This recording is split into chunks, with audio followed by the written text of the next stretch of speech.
Welcome to a new To Be Honest music review. I'm your host Cole, and today I'm going to be talking about Panic! At the Disco. Yes, they're coming out with a new album in January. Isn't that exciting? It actually kind of is, because this band has had a lot of different styles going on for them, and usually it's worked out for the best for them, even though almost all the band members are gone, except Brendon Urie, which... Let's be honest, he's the heart and soul of the band, basically. It's kind of sad that Spencer left, though, but, it's still gonna be Panic! At the Disco, because if you haven't heard the 3 singles that came out for their new album, it's pretty Panic! At the Disco to me.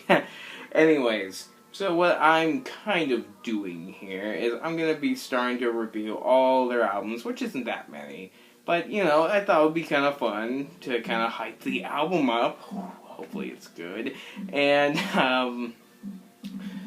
yeah, I'm starting with A Fever You Cannot Sweat Out. Now, a little history behind this album. It was kind of sponsored by Fall Out Boy to be released and everything. Pete Wentz worked with them a lot, and I think it kind of shows with kind of the style that they kind of have going on with the album, and especially those long song titles that were really interesting but kind of confusing to most people that listen to the music, but everyone loved it.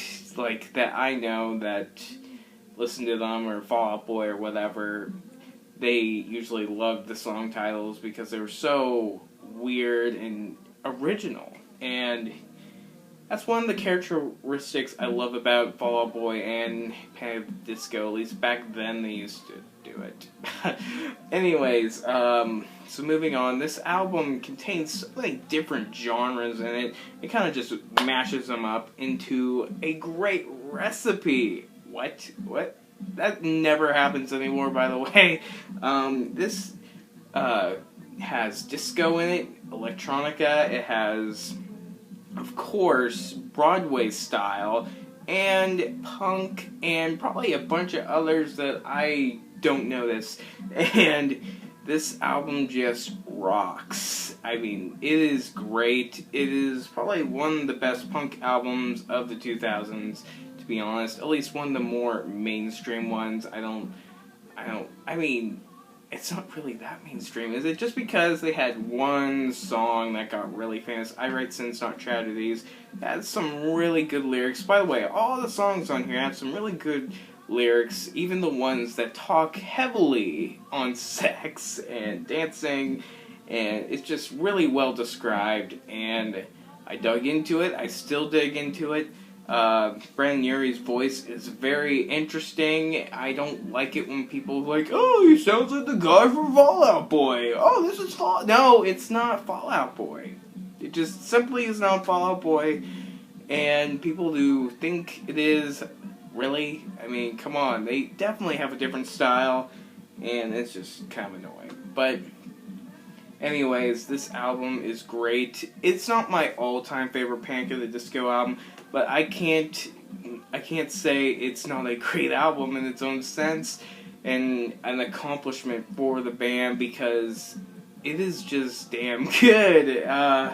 There's not really much to say about it. Every song's unique. There's some really, really cool songs. There's like the song called Build God, Then We'll Talk, and it's like about the scandal that's going on with this court controversy and all this stuff going on, and you're really interested in the song, and it just builds up to the really cool chorus lines in it, and just it's great. And then you got, like, I can't really say the song titles because I feel like I'm gonna get them wrong and then someone's gonna get mad, but there's a lot of songs about sex on here that are very descriptive, and I definitely, if you have minors, just, if you don't want to expose them to that stuff, like, just make sure you listen to the lyrical content before you let them listen to it.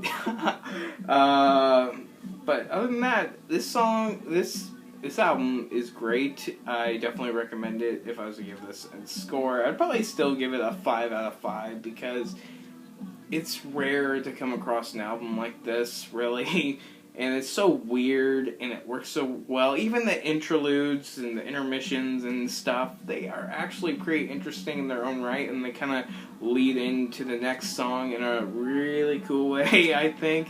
And if I listen to the album, I usually, I listen to every track on the album, because once I listen to one, I'm kind of like obligated to listen to the next one, because I'm like, I kind of missed this album. But, anyways, that's my review. I'm sorry it's a little long, but I was just really excited to do this one, because I think I might have done a Rin review, but it's different, when you actually talk about it. Anyways, next time I'm going to be reviewing Pretty Odd, and then, of course, Vices and Virtues or whatnot, and then their latest album, and then by that time, it'll probably be time to review their new album. Anyways, I hope you enjoyed this review, and peace out.